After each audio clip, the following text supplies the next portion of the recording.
Selamat sore pemirsa, apa kabar Anda di sore hari ini? Anda sedang menyaksikan Sumatera Utara hari ini, edisi Kamis 9 Mei 2024. Bersama saya, Muhammad Azril Nasution. Dan saya Putri Rahmadanizin. Sejumlah informasi telah dirangkum tim redaksi kami untuk Anda, dan berikut informasi selengkapnya.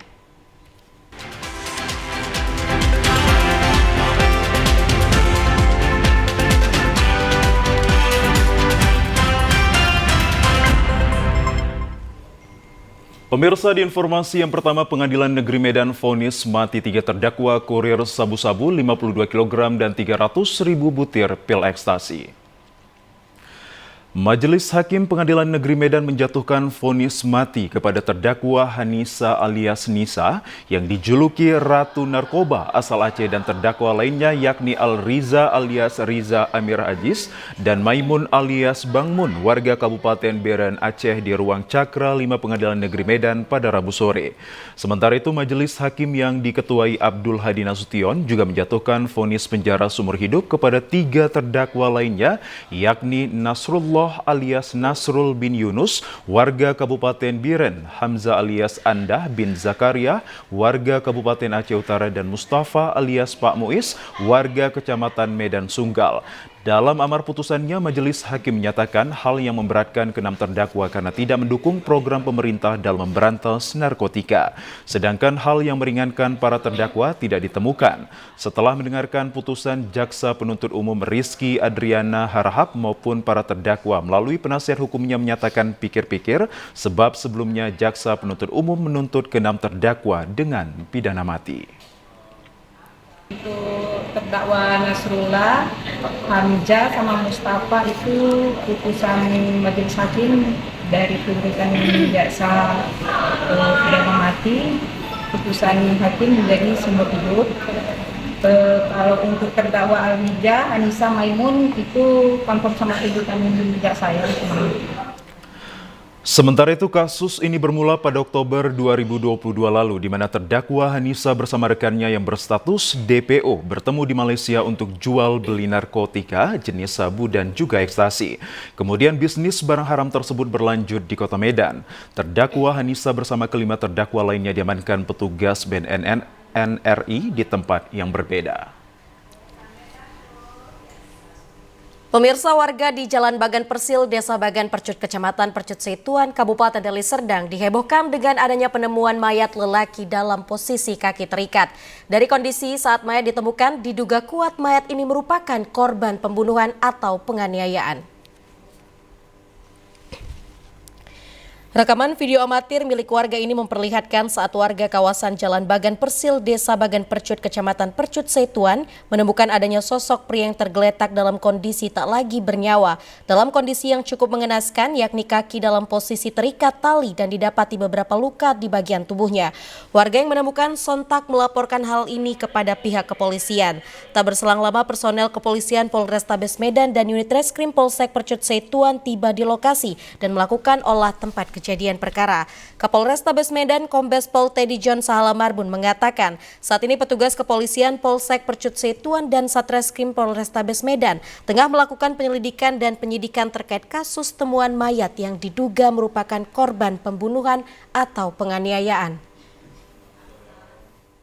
Di mana mayat ini awalnya masyarakat menemukan dalam keadaan terkelungkup, ya, di mana posisinya kakinya diikat, ya. Habis itu di dalam tubuhnya ada beberapa luka, ya, yang diakibatkan dilakukan penganiayaan. Jadi jajaran Polsek segera langsung muncul ke TKP bersama dengan Inapis melihat bahwa adapun beberapa dugaan, ya, terjadinya pembunuhan. Yang pertama, posisi kakinya terikat tali dan adanya luka-luka pada bagian telinga. Teddy juga menghimbau kepada masyarakat jika terdapat hal serupa yakni penemuan mayat yang diduga merupakan korban penganiayaan agar segera melaporkannya ke kepolisian. Hingga kini belum ada keterangan lebih lanjut terkait penemuan mayat ini. Kita beralih ke informasi lainnya, pemirsa. Kebakaran pada 3 ruang kelas di Sekolah SMP Negeri 3 Sebamban diduga akibat korsleting arus listrik. Sampai saat ini pihak kepolisian terus melakukan pemeriksaan lokasi kebakaran. Kebakaran yang terjadi di SMP Negeri 3 Jalan Panglong, Dusun 1, Desa Sebamban, Kabupaten Sergai terjadi pada saat jam sekolah sudah usai. Salah seorang saksi mata, Herna Boru Simarmata, melihat ada kobaran asap yang berasal dari kantin sekolah dan bau kabel yang terbakar. Mengetahui terjadi kebakaran, Herna dengan sigap langsung mematikan saklar listrik untuk menghindari kebakaran yang cukup besar. Tak lama kemudian, 1 unit mobil pemadam kebakaran diturunkan untuk memadamkan api. Kepala Bidang Dinas Pendidikan Mariam belum dapat memberikan keterangan terkait kebakaran tersebut dan tidak ada korban jiwa, namun kerugian ditaksir mencapai puluhan juta rupiah. Sekolah belakang kantin, pas dari kantin itu asapnya duluan saya tengok. Asapnya memang sebelumnya udah tercium bau-bau kayak seperti kabel terbakar. Saat ini pihak kepolisian telah memasang garis polisi di lokasi kejadian untuk mengetahui penyebab pasti terkait kebakaran. Satres Narkoba Polres Labuhan Batu meringkus 2 pelaku pengedar sabu yang merupakan target operasi. Dari tangan tersangka, petugas mengamankan barang bukti sabu seberat 16 gram dan uang puluhan juta rupiah. 2 pelaku pengedar sabu yang merupakan residivis diamankan petugas Satres Narkoba Polres Labuhan Batu di lokasi yang berbeda. Berawal dari penangkapan KD alias Ulam, 42 tahun warga Dusun Bandarrejo, Kecamatan Bilah Barat, Labuhan Batu. Pelaku tak berkutik ketika saat diamankan. Dari tangan pelaku, polisi mengamankan 3 bungkus plastik klip berisikan sabu seberat 1 gram dan uang tunai sebesar Rp6.200.000. Dari keterangan pelaku, polisi pun melakukan pengembangan dan mengamankan pelaku berinisial EMS alias Endar, 39 tahun, warga Jalan Balai Desa Kelurahan Padang Bulan, Kecamatan Rantau Utara, Labuhan Batu. Dari tangan pelaku, petugas mengamankan barang bukti sabu seberat 15 gram dan uang tunai sebesar Rp42 juta. Menurut Kanit Idik 2 Satres Narkoba Polres Labuhan Batu, Ibtu Ropensus Manik, menyebutkan kedua pelaku pengedar sabu merupakan residivis yang merupakan satu jaringan. Pada saat tersangka hendak melarikan diri dengan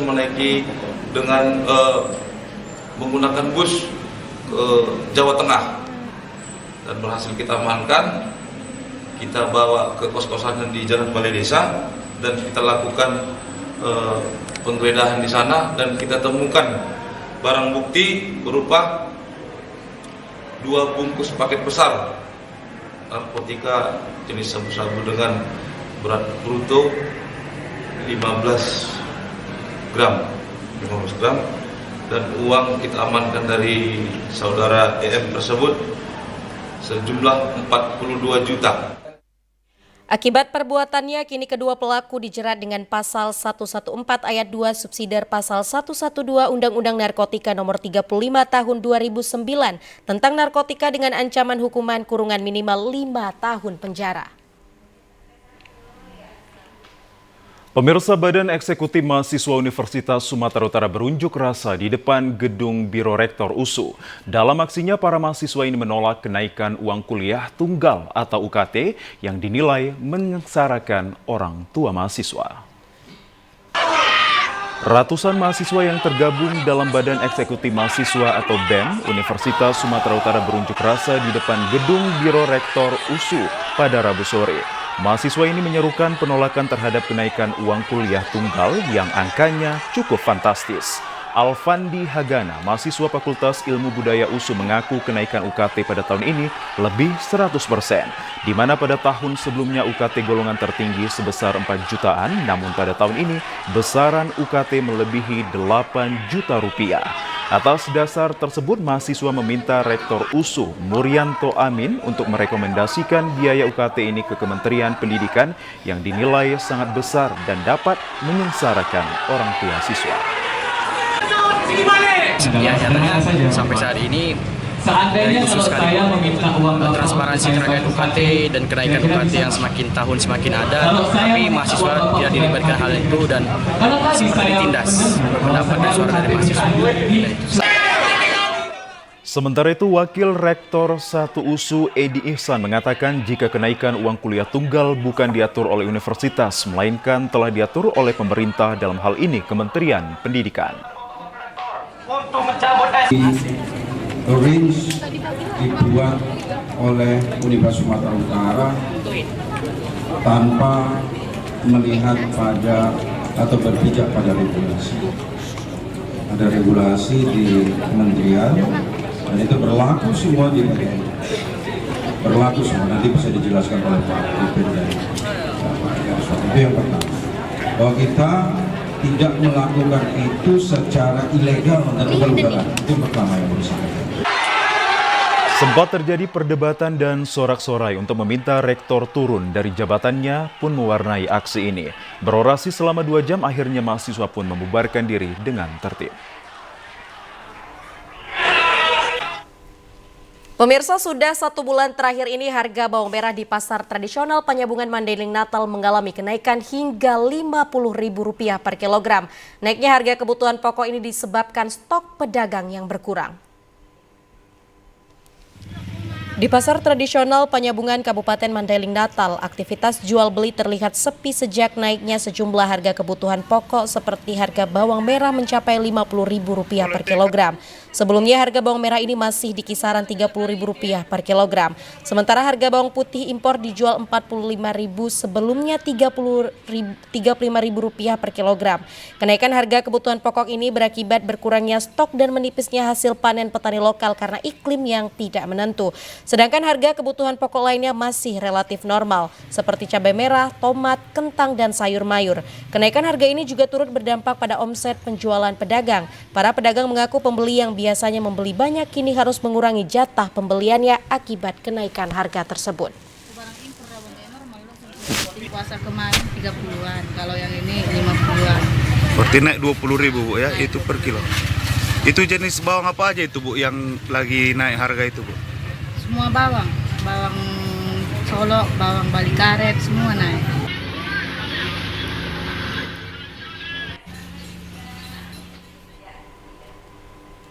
Pemirsa, informasi dari Kabupaten Langkat akan hadir untuk Anda sesaat lagi. Tetaplah bersama kami.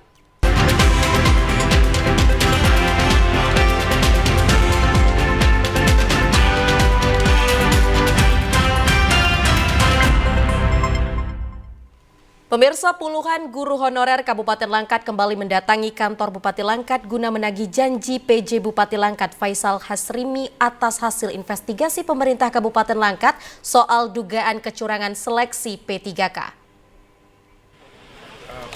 Kedatangan para guru honorer ini mempertanyakan sikap Badan Kepegawaian Daerah atau BKD Langkat yang dikabarkan telah menandatangani kontrak guru honorer yang lulus seleksi tahun 2023. Mereka juga meminta penjelasan PJ Bupati Langkat Faisal Hasrimi terkait pemecatan guru honorer SD Negeri 050666 Lubuk Dalam bernama Anggi Ratnafuri Putri oleh kepala sekolahnya karena mengikuti demo kecurangan P3K di Kabupaten Langkat.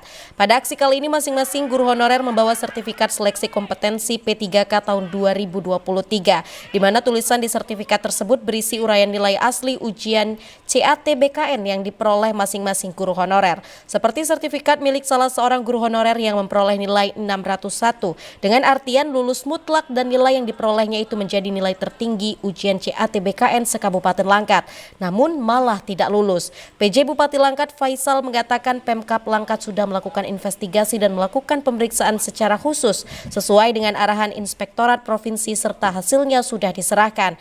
Ia juga mengatakan hasil pemeriksaan secara khusus kecurangan seleksi P3K guru juga sudah dijelaskan ke PJ Gubernur Sumatera Utara dan Ombudsman Perwakilan Sumut. Proses, jadi hari ini masing-masing institusi kan punya jadwal, punya time schedule kerja, masing-masing menjalankan tugasnya. Ya. Jadi kalau terjadi, saya ulangi, kalau ada ditemukan mungkin penyelewengan atau hal-hal yang dianggap salah, itu akan dianulir. Terbilang lambat sih penanggapan dari penanganan dari Bupati ini. Seolah-olah kami ini gimana? Kayak di bola-bola ya. Di sini katanya harus dari sini, tunggu tanggapan sini, tunggu tanggapan sana. Jadi seharusnya juga udah jelas dari Ombudsman bilang ini maladministrasi. Kami sudah ke Jakarta juga bilang bahwasanya tinggal daerah yang memutuskan menyurati, langsung mereka turunkan surat pembatalan. Para pendemo meminta PJ Bupati Langkat untuk serius menangani perkara kecurangan seleksi P3K di Kabupaten Langkat. Pemirsa, selama belasan tahun rusak berat jembatan Titi Payung di Desa Sialang Taji, Kecamatan Kualu Selatan, akhirnya dibangun kembali oleh pemerintah Kabupaten Labura. Jembatan ini sebelumnya pernah dikunjungi Presiden Joko Widodo. Meskipun proyek pembangunan jembatan tersebut sempat terlambat dikerjakan dan telah berakhir kontrak, namun demi kepentingan umum dan untuk meningkatkan perekonomian rakyat, pembangunan jembatan Titi Payung yang menghubungkan 4 kecamatan tetap dilanjutkan oleh pihak ketiga. Proyek jembatan tersebut bersumber dari dana APBD tahun 2023 sebesar 39 miliar rupiah. Salah seorang warga Sunar mengucapkan terima kasih kepada pemerintah yang telah membangun jembatan selama ini dinantikan para warga. Warga berharap pasca pembangunan jembatan ini dan badan jalan milik kabupaten ini dibangun pembatas jalan ataupun portal agar kendaraan over kapasitas tidak dapat melintas lagi. Mungkin yang selama hari ini kami pun susah, sekarang mungkin jadi jembatan ini kami merasa terima kasih. Cuman jembatan ini pembangunannya udah cukup lama kali, belum ada penyelesaiannya. Ya mudah-mudahan bisa cepat selesai. Oh gitu. Sementara itu, warga berharap agar proyek pembangunan jembatan yang semestinya selesai dibangun pada akhir tahun 2023 cepat selesai dibangun. Pemirsa, mewujudkan percepatan pembangunan Kodim 0211 Tapanuli Tengah menggelar kegiatan TNI Manunggal Membangun Desa ke-120 tahun anggaran 2024 di Kecamatan Sarudik, Kabupaten Tapanuli Tengah. Dalam kegiatan TMM ke-120 tersebut, Kodim 0211 Tapanuli Tengah menerjunkan ratusan lebih prajurit TNI bersama masyarakat untuk melakukan kegiatan sasaran fisik berupa pembukaan akses jalan sepanjang 3.600 meter dengan lebar 10 meter. Pembangunan jembatan baru serta pipa pembuangan, keseluruhan kegiatan ini dilaksanakan di Kecamatan Sarudik yang berlokasi berdekatan dengan objek wisata Pantai Pandaratan. Tak hanya menyasar kegiatan berbentuk fisik saja, dalam TMMD ke-120, Kodim 0211 Tapanuli Tengah juga melakukan sejumlah penyuluhan kesehatan kepada masyarakat dan Satgas. TMMD Letkol John Patar Banjarnahor mengatakan kegiatan tersebut merupakan wujud kepedulian TNI khususnya Kodim 0211 Tapanuli Tengah dalam mendukung percepatan pembangunan di Kabupaten Tapanuli Tengah. Masyarakat yang telah mengikhlaskan atau mengizinkan kita untuk membuka jalan sepanjang 3,6 km ini dari lahannya. Ini kami mengucapkan terima kasih karena memang ini adalah fasilitas umum, bukan untuk Kodim, tapi untuk masyarakat Tapanuli Tengah. Sementara itu, Sekda Pemkab Tapanuli Tengah yang hadir pada kegiatan tersebut menyampaikan ucapan terima kasihnya atas kinerja Kodim 0211 Tapanuli Tengah lantaran terus berpartisipasi dalam mewujudkan percepatan pembangunan di wilayah Kabupaten Tapanuli Tengah. Pemirsa, sebanyak 22 unit rumah warga di Kelurahan Mencirim, Kota Binjai telah selesai direnovasi oleh Badan Amil Zakat Nasional atau Basnas Kota Binjai. Renovasi rumah ini menggunakan dana zakat infak dan sodakoh yang dihimpun oleh Basnas Kota Binjai dan Basnas Provinsi Sumatera Utara. Rumah yang telah selesai direnovasi ini kemudian diserahkan kepada pemiliknya. Penyerahan rumah yang telah layak huni dilaksanakan di lingkungan 8 Kelurahan Mencirim, Kota Binjai yang dihadiri langsung oleh Wali Kota Binjai Amir Hamzah dan Ketua Basnas Provinsi Sumut Muhammad Hatta. Selain penyerahan rumah yang telah direnovasi, juga diberikan bantuan dari pemerintah Kota Binjai kepada warga yang membutuhkan. Dalam sambutannya, Wali Kota Binjai mengapresiasi penuh terkait program kerja Basnas Kota Binjai dan Basnas Provinsi Sumatera Utara yang telah banyak membantu para warga yang kurang mampu. Kehadiran Basnas sangat dirasakan manfaatnya oleh warga kurang mampu di Kota Binjai. Amir Hamzah juga mengajak masyarakat untuk dapat menyalurkan zakat, infak, dan sodakohnya melalui Basnas Kota Binjai. Ya pemirsa, sebuah fenomena unik terjadi di Sungai Sebatang, Serangan Tanjung Pura Langkat. Warga setempat beramai-ramai berburu ikan yang mengapung di permukaan air sungai akibat tercemar limbah. Dengan membawa jala seadanya, warga menyisir pinggiran sungai untuk menangkap ikan yang terbawa arus dari hilir ke hulu. Bahkan ada warga yang nekat mengarungi sungai dengan sampan kecil. Pengguna jalan yang melintas berhenti sejenak untuk melihat fenomena ikan yang mengapung diserbu oleh warga. Warga yang tinggal di sekitar sungai mengajak keluarga mereka untuk merasakan momen yang jarang terjadi. Puluhan warga berhasil mendapatkan berbagai macam ikan seperti baung, mujair, bahkan udang galah. Hanya membutuhkan waktu 1 jam, warga dengan mudah mengumpulkan ikan 1 karung dengan cara menangkap ikan yang menepi di pinggir sungai. Kejadian ini menimbulkan kekhawatiran akan kondisi sungai yang semakin memprihatinkan akibat limbah. Diperlukan tindakan cepat dari pihak terkait untuk melakukan investigasi atas kejadian ini serta upaya untuk membersihkan sungai agar kembali menjadi lingkungan yang sehat dan aman bagi kehidupan ikan maupun manusia. Salah seorang warga, Said Asegaf, mengatakan puluhan warga menangkap ikan mengapung di Sungai Batang Serangan karena air sungai yang tercemar air limbah, dan peristiwa ini sudah 2 kali terjadi dalam setahun. Ini cari ikannya mabuk akibat ada buang limbah di hulu. Kita nggak tahu apakah limbah sawit ataukah diracun orang. Kita nggak tahu. Yang jelasnya ini dari hulu. Warga berharap pemerintah mengantisipasi kejadian seperti ini agar tidak terulang kembali karena anak-anak ikan dan udang akan punah di aliran Sungai Batang Serangan. Pemirsa, beragam informasi menarik dan aktual lainnya akan hadir untuk Anda sesaat lagi. Tetaplah bersama kami di Sumatera Utara hari ini.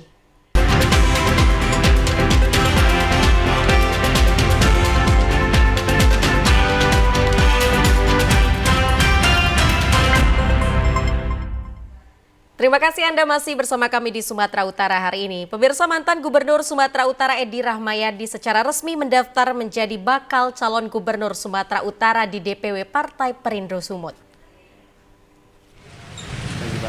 Didampingi tim pemenangannya, Edi Rahmayadi mengembalikan formulir syarat untuk mendaftar sebagai bakal calon Gubernur Sumut di DPW Partai Perindo Sumut pada Rabu siang. Kedatangan mantan Gubernur Sumut ini diterima Ketua DPW Perindo Sumut beserta seluruh pengurus dan fungsional. Edi Rahmayadi secara resmi menyerahkan berkas pendaftarannya ke Partai Perindo Sumut yang merupakan partai ke-6 dirinya mendaftar. Edi berharap Perindo kembali mendukungnya pada Pilkada tahun ini. Kemudian punya agama, yang Islam ada ustadznya, yang Kristen ada pendetanya, yang Buddha juga ada pendeta, sudah diatur. Kalau siapa yang keluar dari sistem yang sudah ditentukan dan disepakati oleh anak-anak bangsa ini, semua harus wajib mentaatinya. Contoh hari ini, saya harus melalui partai di tingkat provinsi, saya harus sampai tingkat provinsi. Ketua DPW Partai Perindo Sumut, Rudi Zulham Hasibuan, mengapresiasi Edi Rahmayadi yang tetap memperhitungkan Perindo meski hanya memiliki 1 kursi di tingkat provinsi. Nantinya seluruh berkas calon kepala daerah yang mendaftar akan dievaluasi serta dilakukan fit and proper test. Kemudian dilaporkan pada Ketua Umum Partai Perindo yang diputuskan siapa nama calon yang akan didukung. 2018, tepatnya di 2017 kita sudah langsung mendukung Pak Edi Rahmayadi dan kita sangat apresiasi, kita tentunya bangga bahwa Partai Perindo walaupun hari ini baru ada 1 kursi di provinsi dan ada 42 di kabupaten kota, itu tetap diperhitungkan pada Pilkada 2024 ini.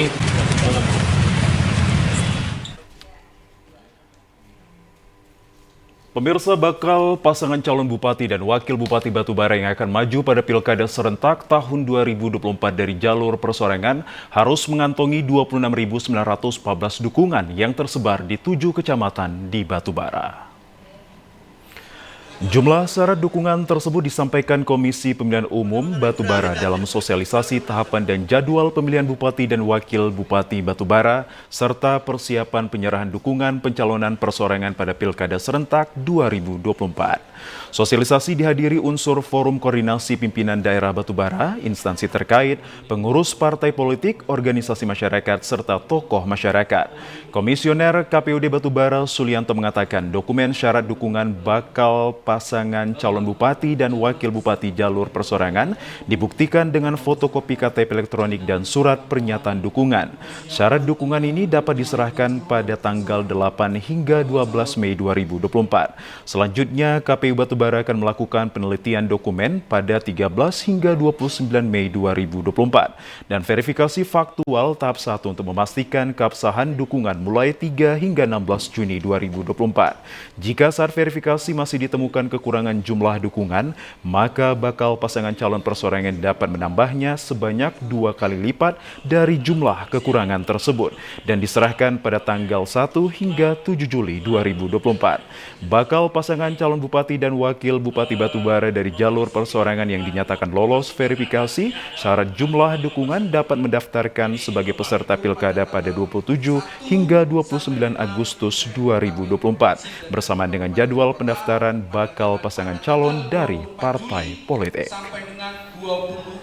Di 2024 ini harus menyerahkan syarat dan dukungan minimal sebanyak 26.914 dukungan yang harus tersebar di 7 kecamatan, di mana di kecamatan Batubara ini sebanyak 12 kecamatan. Penyerahannya itu, dokumen syarat itu bisa diserahkan pada tanggal 8 sampai tanggal 12 Mei 2024 ini.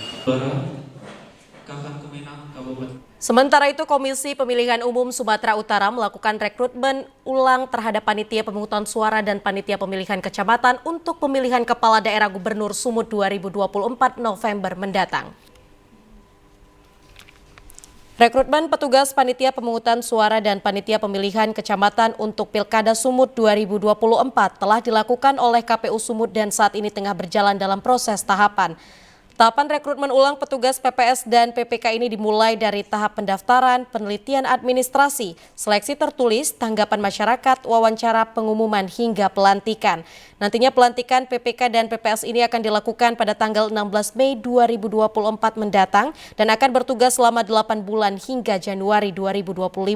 Ketua KPU Sumut Agus Arifin mengatakan dalam perekrutan PPK dan PPS KPU Sumut menganut prinsip transparansi serta mengutamakan kompetensi para calon PPK dan PPS agar terciptanya para petugas yang profesional dan akuntabel dalam penyelenggaraan pemilihan kepala daerah Gubernur Sumatera Utara 2024. Sesi kedua untuk merekrut yaitu PPK dan PPS. Hari ini telah melaksanakan kegiatan ujian tertulis itu dari tanggal 6 sampai tanggal 8 Mei 2024. Nah, setelah itu akan ada tahap berikutnya yaitu pengumuman yang lulus tertulis, kemudian ada kegiatan wawancara terkait dengan yang lulus dari TAT, kemudian nanti berikutnya ada penetapan dan nanti yang terakhir ada pelantikan. Pemirsa, KPU Kabupaten Mandailing Natal telah membuka pendaftaran calon bupati dan wakil bupati dari jalur persorangan atau independen. Terhitung sejak tanggal 8 Mei 2024, tim Helpdesk KPU sudah bisa menerima 28.000 dukungan sebagai pemenuhan syarat mengikuti kontestasi pilkada mendatang. KPUD Mandailing Natal telah membentuk tim Helpdesk yang telah bersiaga menerima proses pendaftaran bagi putra-putri terbaik Kabupaten Mandailing Natal yang akan maju dalam kontestasi perhelatan pemilihan kepala daerah tahun 2024. Tahapan penyerahan syarat dukungan ini berakhir hingga tanggal 12 Mei 2024 datang. Sementara penetapan pemenuhan syarat dukungan pada tanggal 8 sampai 19 Agustus 2024. Namun hingga sampai saat ini belum ada calon yang menyerahkan syarat dukungan. Ketua Divisi Teknis Penyelenggara KPU Madinah Muhammad Yasir Nasution mengatakan bagi calon bupati dari jalur independen harus didukung oleh masyarakat yang punya hak pilih pada masa pemilu kemarin atau terdaftar pada DPT. Syarat dukungan tersebut haruslah ada 10% dari DPT minimal 28.000 dukungan atau 50% dari kecamatan. bupati ataupun wakil bupati yang berniat dari jalur perseorangan atau independen itu membutuhkan dukungan sebanyak 28.466 dukungan yang tersebar di 12 kecamatan. Dan waktu pemenuhan dukungan ini sampai dengan 19 Agustus. Maksudnya waktu pemenuhan dukungan ini sudah termasuk pada tahap penyerahan, verifikasi administrasi, sampai verifikasi faktualnya. Sedangkan untuk penyerahan sendiri, dia dari tanggal 8 sampai nanti tanggal 12. Peluncuran tahapan Pilkada Pemilihan Bupati dan Wakil Bupati Kabupaten Sergai ditandai dengan kesepakatan bersama Forkopimda untuk menjadikan pemilihan ini sebagai dasar pemilih calon pemimpin yang berintegritas tinggi serta sesuai dengan harapan masyarakat Sergai. Persamaan persepsi tersebut ditandai dengan dilakukannya kesepakatan antar Forkopimda yang hadir dalam peluncuran tersebut. Diketahui pada pemilu Februari lalu, Kabupaten Sergai termasuk kabupaten yang dinilai pemilunya berjalan aman dan lancar. Begitu juga dukungan dari stakeholder untuk mensukseskan pemilu menjadi modal dasar dalam melakukan pilkada serentak ini akan berjalan dengan lancar dan baik. Ketua KPU Sergai Agus Limatondang mengatakan, saat ini seluruh tahapan sudah berjalan dari mulai pembentukan badan ad hoc di kecamatan sampai proses pendaftaran perseseorangan yang sedang berjalan. Pertama terkait dengan peluncuran tahapan pemilihan Bupati dan Wakil Bupati Kabupaten Sedang Bedagai tahun 2024 ini, pertama adalah ini berdasarkan apa yang dilaksanakan dan diperintahkan oleh KPU RI dan juga KPU Sumatera Utara.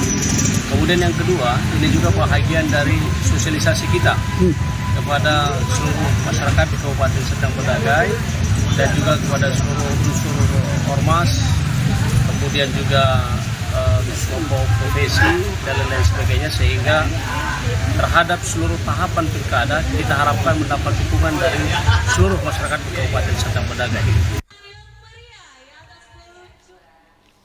Sementara itu pemirsa, di Kota Pematang Siantar guna mensukseskan pelaksanaan pemilihan kepala daerah tahun 2024, Komisi Pemilihan Umum Kota Pematang Siantar melakukan sosialisasi bersama pemerintah, Bawaslu, partai politik, dan juga masyarakat. Sosialisasi ini dilakukan agar partai politik dan para bakal calon kepala daerah khususnya untuk Kota Pematang Siantar yang akan maju pada pemilihan wali kota, wakil wali kota, baik yang berasal dari partai politik maupun calon perseorangan mengetahui terkait tata cara dan teknis pendaftaran. Ketua KPU Kota Pematang Siantar, Muhammad Isman Huta Barat mengatakan sosialisasi ini merupakan salah satu tahapan untuk pelaksanaan pilkada pada tahun 2024, khususnya pada pemilihan wali kota dan wakil wali kota Pematang Siantar.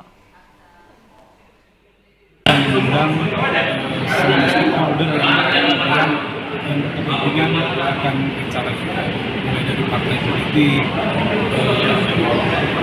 pasangannya, masyarakat dan media untuk mensosialisasikan tentang tahapan pilkada di tahun 2024.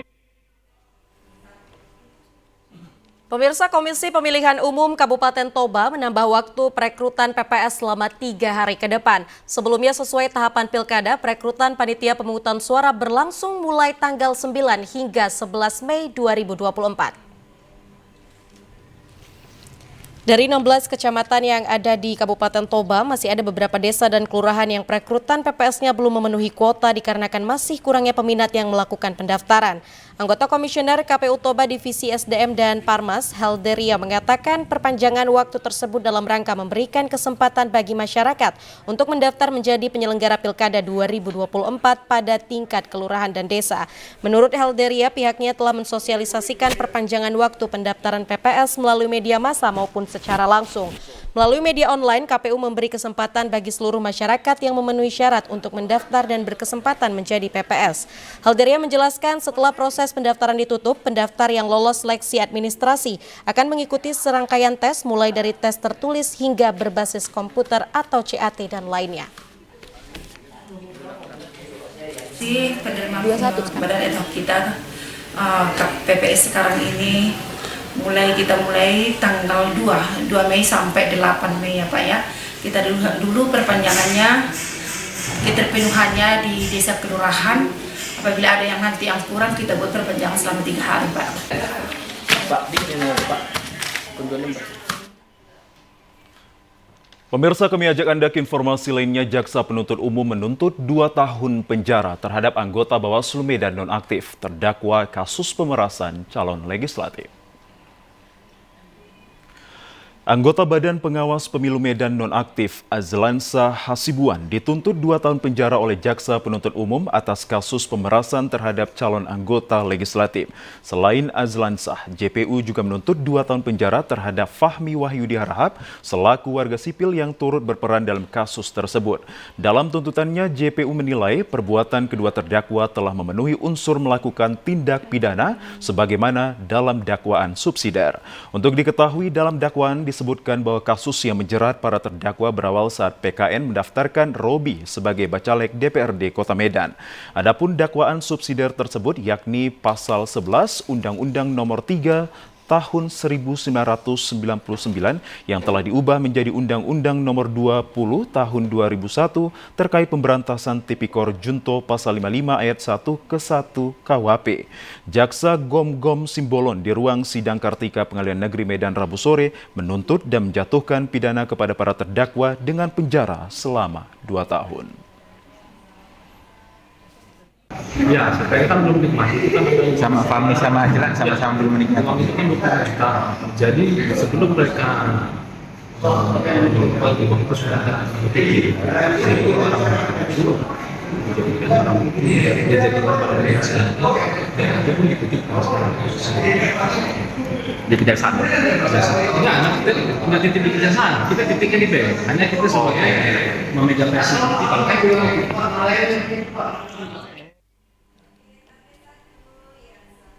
Pemirsa, berikut informasi perakiraan cuaca di sejumlah daerah di Sumatera Utara dari Badan Meteorologi, Klimatologi, dan Geofisika Wilayah 1 Medan yang berlaku pada hari Jumat 10 Mei 2024. Halo Sobat BMKG, kembali lagi bersama saya Enda Paramita, Prakirawan di BMKG Wilayah 1 yang akan menyampaikan info perakiraan cuaca dan hotspot Provinsi Sumatera Utara untuk Jumat 10 Mei 2024. Pada pagi hari diperkirakan cerah berawan. Untuk siang dan sore hari diperkirakan hujan ringan hingga lebat di sebagian besar wilayah Sumatera Utara, di mana potensi hujan lebat terjadi di Nias Barat, Karo, Dairi, Pakpak Barat, Nias Selatan, Humbahas, Tapanuli Utara, Samosir, Tapanuli Tengah, Tapanuli Selatan, Sibolga, Mandeling Natal, Padang Sidempuan, dan sekitarnya. Untuk malam dan dini hari diperkirakan berawan, di mana suhu udara berkisar antara 17 hingga 34 derajat Celcius dengan kelembapan udara 60 hingga 95%. Angin bertiup dari arah utara hingga tenggara dengan kecepatan 10 hingga 30 km per jam. Untuk titik panas pada tanggal 9 Mei 2024 tidak terpantau di wilayah Sumatera Utara. Kepada masyarakat dihimbau untuk tetap waspada terjadinya hujan lebat di sebagian wilayah lereng timur, lereng barat, dan pegunungan Sumatera Utara yang dapat menyebabkan bencana hidrometeorologis seperti banjir dan longsor. Demikian perakiraan yang dapat saya sampaikan. Semoga bermanfaat dan terima kasih.